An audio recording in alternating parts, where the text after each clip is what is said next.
All right, so let me tell you why I fight so hard for Joe Biden and why I fight so hard for democracy and why I am saying to I wish that I was heard by democratic political leaders and celebs like Rob Reiner and George Clooney and whoever else is on the Rob Reiner, George Clooney bandwagon about asking Joe Biden to step aside is that first of all that behavior is just fear based and playing right into the hands of the forces of evil. And I'm going to come straight and say that the forces of evil that are conspiring right now, banding together and conspiring against the forces of light and life, the forces of light and life trying to continue life, humanity's ability to thrive and the planet's ability to thrive, and for us to love freely without restrictions or without taught hate, without teaching the generations to come hate towards other people because of their culture or skin color or sexual identity and all the things, all the things that make us different. So, evil is it's powerful. It's a powerful entity. It's an organized entity, and they are coming together. They're utilizing the same things that we as warriors of democracy and love and light are utilizing, which is the ability to connect in a way that we have never had before, you know? And I was telling my mom in a conversation yesterday and I'm going to try my best to explain. It's just a thought in my head, but it's a true thought in my head. I was telling my mom that Donald Trump is actually the first president that was produced or was born out of his presidency was born out of the age of technology.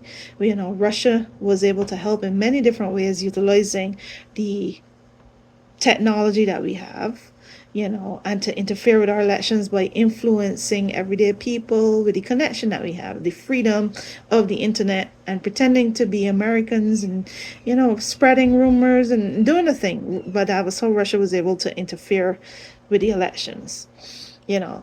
And then along with Russia, there was already this infrastructure, this right wing infrastructure, this like propaganda media, like Fox News and and the New York Post and all the media outlets that Rupert Murdoch owned, you know, um, along with the oh gosh, I forgot what it's called, but the one that was a part of this court case recently with from David Pecker. What was that? The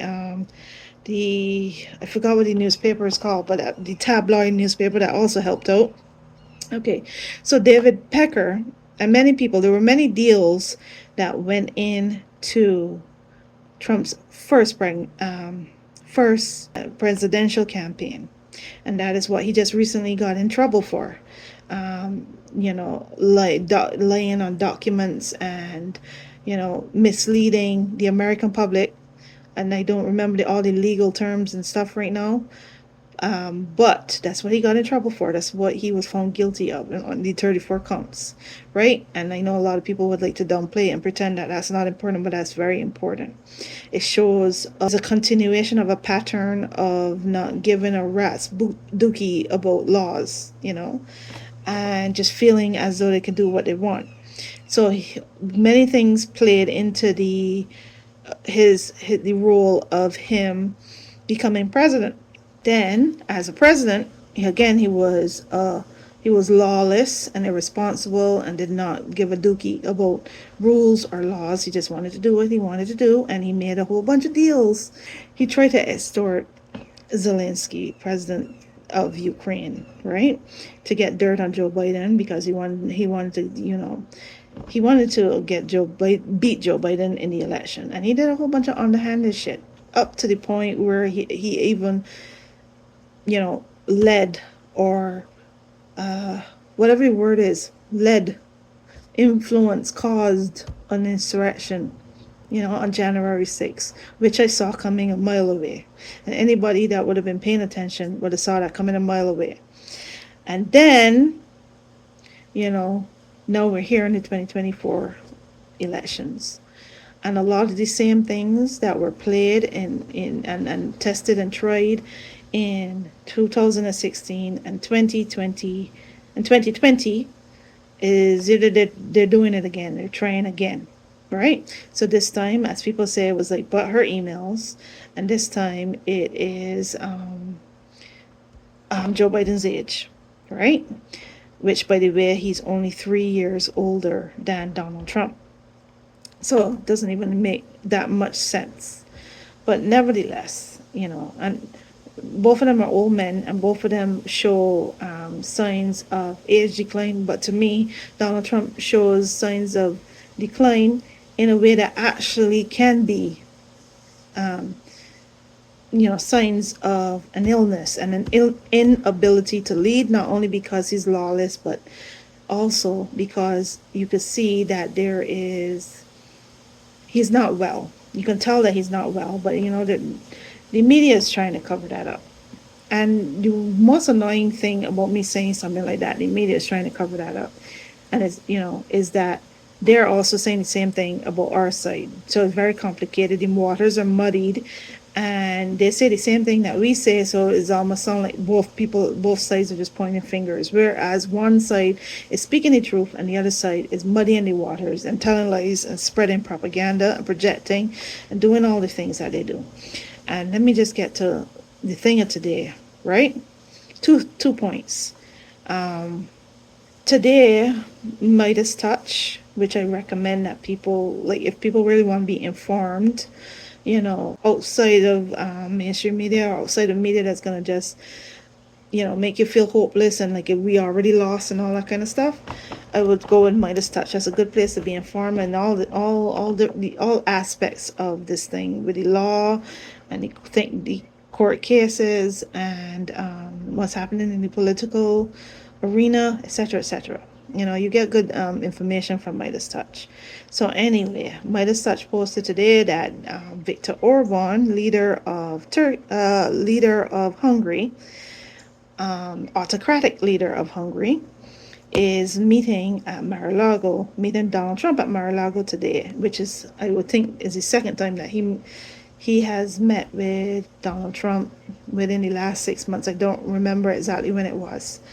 And this is after Viktor Orban just met with Vladimir Putin in Moscow. So the autocrats are meeting, and they're meeting at Mar-a-Lago. That says a lot. So, again, this election is democracy versus autocracy, and even worse, fascism, not just even autocracy, but fascism as well. We are in the potential beginning of Hitler type times, right? So I just want to put a little thought in your head without saying that this is what happened or what is going on, but this is a thought that's in my head. It is very interesting that Donald Trump had, disappeared for like maybe 12 days before he had his rally after the debate. He disappeared for like 12 days. Like if he was posting, nobody was talking about it. I don't know, but he was quiet. And I've never, like I said before, I've never experienced a time like that where the media was not talking about Donald Trump.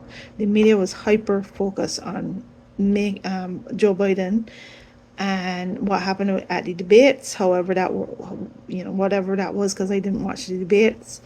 Whatever happened at the debates, the media was focused on that and pushing the narrative and push it to the point that a lot of people, unfortunately, a lot of leaders in this democratic movement fell for it and took the bait, and became useful idiots.